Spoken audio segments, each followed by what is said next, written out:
오늘도 새벽을 깨워 기도의 자리에 나오신 성도님들을 주님의 이름으로 환영하고 축복합니다. 살아계신 하나님 감사합니다. 우리 모두 십자가 군병되어서 일어나 죄의 싸움을 함께 싸우길 간절히 소망합니다. 우리가 함께 부른 찬양처럼 하나님 날마다 일어나 주께서 하시는 일을 보게 하시고 주께서 앞장 나가신 것을 보게 하소서. 그 힘은 우리의 힘이 아닌 주의 힘에 달려 있습니다. 하나님 날마다 나의 연약함을, 나의 부족함을, 나의 단점을 직면할 때마다 하나님의 크심을 바라보게 하시고 나를 위해 행하시는 그 놀라운 일들을 보게 하여 주시옵소서. 그래야 오늘 이 하루도 나의 힘이 아니라 주께서 주신 힘으로 살았노라고 고백할 수 있는 우리 모든 대항의 성도들 될 수 있도록 은혜 베풀어 주시옵소서. 하나님, 이 시간 특별히 우리 아픈 환우들을 위하여 기도합니다. 하나님, 주께서 어떠한 계획이 있으셔서 이러한 고난을 허락하시는지 우리 사람은 알지 못합니다. 사람은 이해할 수 없습니다. 그러나 하나님, 이 모든 것이 주의 섭리 안에 있음을 기억하며 하나님 앞에 우리 모두 다시 한번 기도할 수 있도록 은혜 더하여 주시옵소서. 하나님, 저들의 아픔을 누구보다 주께서 잘 아시는 줄 믿습니다. 하나님, 저들의 아픔 가운데 함께 주께서 아파하시고 눈물 흘리신 줄 압니다. 주님께서 저들의 아픈 환우들의 그 아픈 부위를 만져주시고 깨끗하게 회복시켜 주셔서 하나님, 다시 한번 이 자리에 나와 함께 예배드리는 그 놀라운 은혜의 역사가 일어날 수 있도록 은혜 더하여 주시옵소서. 주님이 이 일을 통하여 하나님의 간증이 되게 하여 주시고 아픔이 회복됨을 통하여서 하나님의 살아계심을 널리 증거하는 귀한 은혜의 역사가 되도록 은혜 더하여 주시옵소서. 하나님, 이 시간 특별히 다음 세대를 위하여 기도합니다. 하나님, 날이 갈수록 악해져가는 이 시대 가운데 우리 사랑하는 믿음의 자녀들이 하나님의 사람으로 바로 서기 원합니다. 가정과 교회 가운데서 하나님, 우리가 바르게 가르치게 도와주시고 우리가 먼저 믿음의 좋은 모델이 되게 하여 주셔서 이 아이들에게 삶으로 가르칠 수 있도록 은혜 더하여 주시옵소서. 그러나 이 아이들이 우리 마음대로 크지 않습니다. 우리 계획대로 되지 않습니다. 오직 주께서 도와주셔야, 오직 주께서 우리 아이들의 마음 가운데 좌정하여 주셔야 이 일이 가능한 줄 믿습니다. 하나님, 우리 사랑하는 자녀들 한 사람 한 사람마다 찾아가 주시고 인격적으로 만나 주셔서 이 아이들이 이제 다음 세대가 우리 대항의 든든한 기둥이 되어 우리보다 더 잘 섬기는 우리 믿음의 세대 되게 도와주시옵소서. 하나님, 특별히 또 제자 훈련이 진행되고 마무리되는 가운데 있습니다. 하나님, 이 제자 훈련을 통하여서 지식적으로만 우리가 늘어나는 것이 아니라 우리의 전 인격적인 삶이 변화될 수 있도록 은혜 베풀어 주시옵소서. 그래야 우리 삶을 통하여 믿지 않는 자들에게 믿음의 증거가 될 수 있도록 하나님 은혜 더하여 주시옵소서. 이제 천사 찬양대가 하나님 앞에 찬양을 올려드립니다. 날마다 찬양을 들을 때마다 이들의 삶도 하나님 앞에 거룩하게 드러날 수 있도록 찬양의 향기가 흘러나도록 하나님 함께하여 주시옵소서. 주님께서 오늘도 함께해 주시 믿고 감사드리며 우리 구주 예수 그리스도 이름으로 기도드렸습니다. 아멘. 오늘 하나님께서 우리에게 주신 말씀은 신명기 20장 10절에서 20절까지의 말씀입니다. 신명기 20장 10절에서 20절까지 말씀. 구약성경 293쪽에 있는 신명기 20장 11절에서 10절에서 20절까지 말씀. 우리 다 찾으셨으면 함께 교독하겠습니다. 내가 어떤 성읍으로 나아가서 치려할 때에는 그 성읍에 먼저 화평을 선언하라. 그 성읍이 만일 화평하기로 해답하고 너를 향하여 성문을 열거든 그 모든 주민에게 내게 조공을 바치고 너를 섬기게 할 것이요. 만일 너와 화평하기를 거부하고 너를 대적하여 싸우려 하거든 너는 그 성읍을 에워쌀 것이며 내 하나님 여호와께서 그 성읍을 내 손에 넘기시거든 너는 칼날로 그 안에 남자를 다 쳐 죽이고 너는 오직 여자들과 유아들과 가축들과 성읍 가운데 있는 모든 것을 너를 위하여 탈취물로 삼을 것이며 너는 내 하나님 여호와께서 내게 주신 적군에게서 빼앗은 것을 먹을지니라. 내가 내게서 멀리 떠난 성읍들 곧 이 민족들에게 속하지 아니한 성읍들에게는 이같이 행하려니와 오직 내 하나님 여호와께서 내게 기업으로 주시는 이 민족들의 성읍에서는 호흡 있는 자를 하나도 살리지 말지니 곧 헷 족속과 아모리 족속과 가나안 족속과 브리스 족속과 히위 족속과 여부스 족속을 내가 진멸하되 내 하나님 여호와께서 내게 명령하신 대로 하라. 이는 그들이 그 신들에게 행하는 모든 가증한 일을 너희에게 가르쳐 본받게 하여 너희가 너희의 하나님 여호와께 범죄하게 할까 함이니라. 너희가 어떤 성읍을 오랫동안 에워싸고 그 성읍을 쳐서 점령하려 할 때 도끼를 둘러 그곳의 나무를 찍어내지 말라. 이는 너희가 먹을 것이 될 것임이니 찍지 말라. 들의 주목이 사람이냐? 너희가 어찌 그것을 에워싸겠느냐? 함께 읽겠습니다. 다만 과목이 아닌 수목은 찍어내어 너희와 싸우는 그 성읍을 치는 기구를 만들어 그 성읍을 함락시킬 때까지 쓸지니라. 아멘. 오늘 전쟁을 통해 배우는 삶의 원리, 전쟁을 통해 배우는 삶의 원리라는 제목으로 함께 말씀을 나누고자 합니다. 오늘 본문인 20장은 어제에 이어 전쟁 매뉴얼이라고 할 수 있습니다. 어제는 전쟁에 나가기 전에 병사들을 어떻게 다루어야 하는가에 대해서 우리가 들었고요. 오늘은 그렇다면 전쟁을 구체적으로 하는 방법들에 대한 매뉴얼입니다. 21세기를 살아가는 오늘 우리는 실제적으로 전쟁을 하지는 않습니다. 그러나 전쟁터와 같은 우리의 삶에서 하나님께서 우리에게 원하신 그 삶의 원리가 무엇인지를 오늘 말씀을 통해 함께 살펴보려 합니다. 먼저 첫 번째로 기억해야 할 것은요, 전쟁에서는 힘이 먼저가 아니라 평화가 먼저라는 사실입니다. 먼저 오늘 본문 10절을 보시면 전쟁에 앞서 화평을 선언하라고 하시는데요. 왜 그럴까요? 그것은 바로 하나님께서는 전쟁의 목표가 정복이 아니라 화평임을 보여주시는 겁니다. 그렇기에 먼저 성읍의 화평, 즉 샬롬을 선언하는데요. 이렇게 화평을 받아들이면 그 주민들이 조공을 바치고 이스라엘을 섬기는 종으로 살아가게 됩니다. 기도원 주민들이 그렇게 했었잖아요. 그런데 화평을 거부하면 이제 전쟁이 시작되게 됩니다. 그리고 중요한 것 13절을 보시면 하나님께서 그 성읍을 손에 넘겨주시게 되면 그 성 안의 모든 남자는 진멸하라고 하셨습니다. 왜 그렇게 하셨을까요? 원어로 이 남자는 성인으로 칼을 들 수 있는 사람을 의미합니다. 그러니까 칼을 들 수 있는 사람을 남겨두면 언제든지 이스라엘 백성들에게 위험의 여지가 되기 때문에 그렇게 말씀하셨습니다. 지금 시각으로 우리가 본다면 참 잔인해 보일지도 모르겠습니다. 그러나 그 당시에 다른 타 민족들이 전쟁에서 진 정복민들을 어떻게 대했는지 기록을 통해 보시면 오히려 이 부분은 신사에 가까울 정도입니다. 그리고 나머지 주어진 것들에 대해서 여자와 유아, 가축들과 성읍 가운데 남아있는 것은 전리품으로 누리도록 하셨습니다. 왜 그렇게 하셨을까요? 전쟁 가운데 있으면 이성을 잃기 쉽습니다. 나와 함께 훈련하고 밥 먹고 땀 흘리던 그 전우가 친구가 목숨을 잃고 나의 형제가 또 옆에서 죽어가는 것을 보면 누구나 이성을 잃게 됩니다. 그러면 재산이고 다른 것이고 뭐고 다 눈에 보이지 않고 불태우고 진멸하게 되기 쉽습니다. 그래서 하나님께서는 일부러 전리품을 가지게 하심으로 최소한의 선을 지키도록 하시는 겁니다. 그래서 전쟁 가운데 다른 지체들과도 가능한 한 화평할 수 있도록 만들어주고 계시는 거예요. 이 일에 가장 먼저 요구되는 것은 먼저 나 자신과의 화평, 다시 말해 나 자신을 다스리는 일입니다. 이를 통해 하나님께서는 가능하면 전쟁 전에도 전쟁 후에도 화평하게 우리를 하십니다. 사랑하는 성도님들, 전쟁터와 같은 이 세상에서요, 하나님께서는 화평, 즉 샬롬을 선언하라고 하십니다. 우리가 오늘 화평해야 할 대상은 누구입니까? 먼저는 내 안에 샬롬을 선언해야 합니다.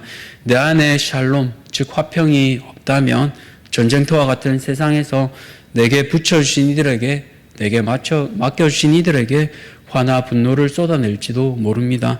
그렇기에 먼저 오늘 나 자신에게 화평을, 샬롬을 선언할 수 있도록 주시도록 기도하시기 바랍니다. 그리고 오늘 내가 샬롬해야 할 지체를 생각해 보시기 바랍니다. 직장에 있을 수도 있고 나와 함께 사는 가족이 될 수도 있습니다. 또 나와 이웃에 있는 이웃들이 될 수도 있습니다. 그들을 위해 기도하시고요. 나를 통해 그 샬롬이 그들에게도 흘러갈 수 있도록 삶으로 살아가시기 바랍니다. 그래서 예수님께서 자신의 삶을 통해 샬롬, 즉 화평을 나타내신 것처럼 그리스도의 편지로 화평으로 예수님의 향기를 드러내는 모든 성도님들 되시기를 주님의 이름으로 축복합니다. 두 번째로 전쟁터와 같은 삶에서 우리는 어떻게 살아야 할까요? 영원히 단절해야 할 부분은 철저히 끊어내야 합니다. 이제 15절에서 18절까지는 단절해야 할 그 족속이 나오는데요. 앞서 화평해야 할 성읍들은 이같이 행하려니와 라고 15절에서 말씀하셨습니다. 그러나 무조건 진멸해야 할 대상이 17절에 나오는데요. 곧 헷 족속, 아모리 족속, 가나안 족속, 그리스 족속, 히위 족속, 여부스 족속, 이 족속은 진멸하라고 하셨습니다. 그 이유를 하나님께서 말씀하시는데요. 왜 이렇게 엄하게 명령하셨을까요? 18절에 이유가 나옵니다. 18절을 보시면 이는 그들이 그 신들에게 행하는 모든 가증한 일을 너희에게 가르쳐 본받게 하여 너희가 너희의 하나님 여호와께 범죄하게 할까 함이니라, 이렇게 말씀하십니다. 그렇습니다. 이방 백성들에게 영향을 받으면요, 이스라엘 백성들도 아무리 하나님 앞에 선택을 받았지만 범죄할 수밖에 없습니다. 그 예가 민수기 25장에 나오잖아요. 민수기 25장 1절에서 3절을 보시면 이스라엘 백성들이 시딤에서 모압 여인들과 함께 음행하는 그 장면이 나옵니다. 그 시작이 어떻게 나옵니까? 모압 여인들이 자기 신들에게 제사할 때 이스라엘 백성들을 초청해요. 그리고 이스라엘 백성들도 그 초청에 응해서 제사 음식을 먹고 같이 더불어서 이방 신들에게 절하게 됩니다.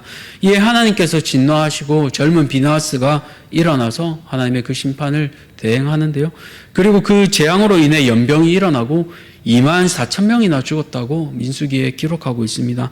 민수기에서 1차 인구 조사 때 12지파 중에 가장 작은 지파가 므낫세 지파였는데요. 수가 32,200명이었습니다. 그런데 이 연병으로 인해 죽은 숫자가 아까 말한 것처럼 24,000명이었습니다. 거의 이스라엘의 한 지파가 사라질 뻔한 수입니다. 무엇 때문에요? 우상 숭배 때문입니다.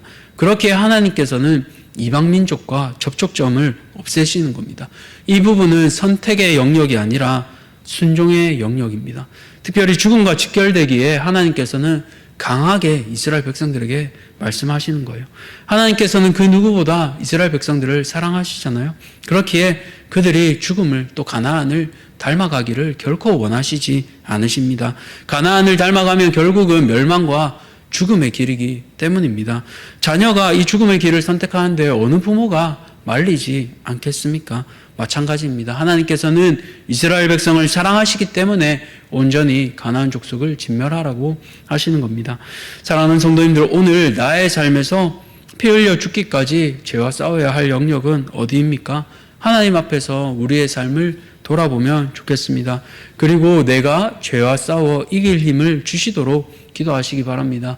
타협은 없습니다. 하나님께서는 철저히 진멸하라고 하셨습니다. 죄를 제거하지 않고 가만히 두면 점점 넝쿨처럼 자라나 나중에 우리를 휘감고 죽게 만들게 될 것입니다. 특별히 이 세상은 시딤에 있던 이스라엘 백성처럼 날마다 우리를 유혹하는 환경입니다. 우리를 유혹하는 것이 너무나 많습니다. 그렇기에 내 힘으로 결코 할 수 없습니다.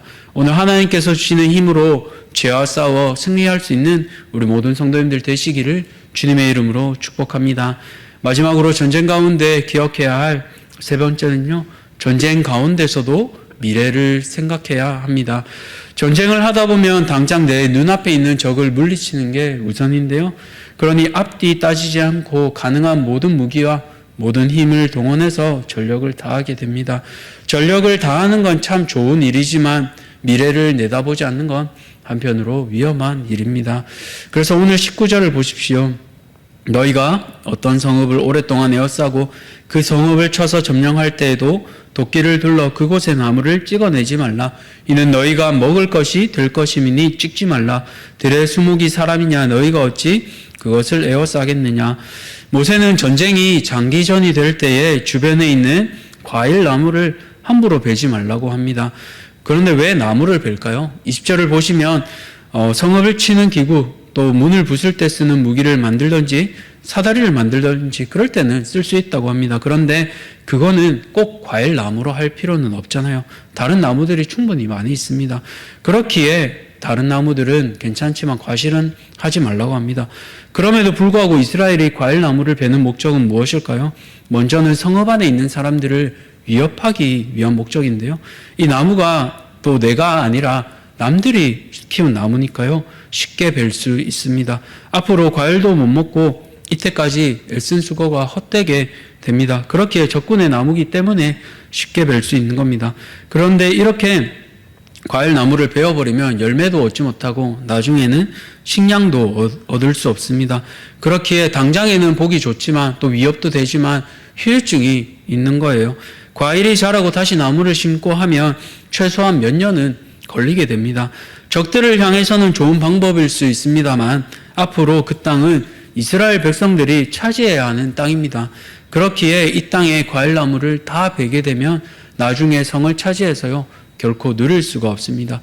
그렇기에 하나님께서는 모세를 통해서 멀리 보고 함부로 베지 말라고 그 전쟁 가운데서 지혜를 주시는 거예요. 사랑하는 성도님들, 오늘 우리의 삶 가운데 이처럼 멀리 보고 우리가 지혜를 가지고 행해야 할 부분은 어떤 부분이 있습니까? 베지 말아야 할 나무를 근시안적으로 또 나의 분노 때문에 베고 있지는 않습니까? 농부는 흉년 중에도 종잣씨를 먹지 않는다고 했습니다. 전쟁에서도 마찬가지입니다. 아무리 화가 나고 다 쓸어버리고 싶고 그렇더라도 미래를 바라보며 우리가 보호해야 할 부분이 있습니다. 그 부분이 사람이 될 수도 있고요, 물질이 될 수도 있습니다. 사람마다 다릅니다. 그러나 우리가 분명히 기억해야 하는 건 전쟁 같은 우리의 삶 속에서도 분명히 하나님께서 미래 세대를 향해서 남겨놓으라고 명령하시는 부분이 있습니다. 그것이 무엇인지 각 사람들마다 하나님 앞에 기도하시며 오늘 한번 우리가 돌아보는 시간이 되면 좋겠습니다. 말씀을 맺겠습니다. 전쟁 가운데서 기억해야 할 삶의 원리들을 살펴보았습니다. 먼저는 힘이 아니라 평화가 먼저입니다. 오늘 내 삶 가운데 평화를 선포하시기 바랍니다. 그리고 두 번째로 죄에서는 화평이 아니라 철저하게 싸워야 합니다. 내 삶 가운데 타협하지 말고 죄와 죽기까지 싸워 승리하는 우리 모든 성도님들 되시기 바랍니다. 마지막으로는 전쟁 가운데서도 미래를 바라보아야 합니다. 분노로 남겨야 할 것을 태우지 말고 소중히 잘 지키고 보존하여 우리 다음 세대까지 잘 전수할 수 있는 우리 믿음의 성도님들 되시기를 주님의 이름으로 축복합니다. 살아계신 하나님 감사합니다. 오늘 전쟁 가운데서도 기억해야 할 삶의 원리들을 돌아보게 됩니다. 오늘 이 시대는 우리가 직접적으로 전쟁을 치르지 않고 또 그런 것들이 많이 사라졌습니다. 그러나 우리의 삶은 여전히 전쟁터와 같습니다. 이 전쟁터와 같은 우리의 삶에서 먼저는 하나님 화평을 선포하라고 하셨습니다. 나 자신을 다스릴 수 있는 화평을 주시고 또 그 화평을 더불어 이웃과 함께 더불어 살아갈 수 있도록 은혜 더하여 주시옵소서. 그러나 타협하지 말아야 할 부분도 있습니다. 우리가 죄와 어찌 타협하겠습니까? 가만히 죄를 두면 점점 자라나 나중에 우리를 휘감고 죽게 만듭니다. 그렇게 하나님 우리가 죄와 피 흘려 죽기까지 싸울 수 있는 힘을 주시기 간절히 소망합니다. 그리하여 주께서 주신 힘으로 오늘도 죄와 싸워 승리하는 우리 모든 대한가족들 되게 도와주시옵소서.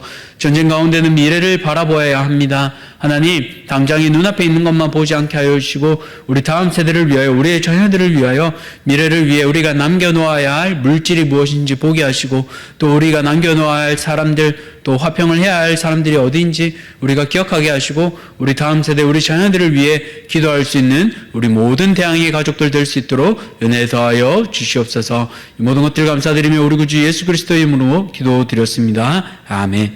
하늘에 계신 우리 아버지여 이름이 거룩히 여김을 받으시오며 나라가 임하시오며 뜻이 하늘에서 이루어진 것 같이 땅에서도 이루어지이다. 오늘 우리에게 일용할 양식을 주시옵고 우리가 우리에게 죄 지은 자를 사하여 준 것 같이 우리 죄를 사하여 주시옵고 우리를 시험에 들게 하지 마시옵고 다만 악에서 구하시옵소서. 나라와 권세와 영광이 아버지께 영원히 있사옵나이다. 아멘. 오늘은 마다가스카르 노록수 선교사님을 위해 기도하겠습니다. 첫 번째로 에이즈 고아 자녀들이 양육간에 건강하게 자랄 수 있도록 또 교도소 선교와 대학생 캠퍼스 전도가 잘 이루어지도록 마지막으로 카푸카 신학교를 통해 교회 일꾼들이 잘 세워질 수 있도록 오늘 마다가스카르 노록수 선교사님을 위해 기도하시고 우리 개인의 기도 제목을 가지고 함께 기도의 자리로 나아가도록 하겠습니다. 기도하시겠습니다.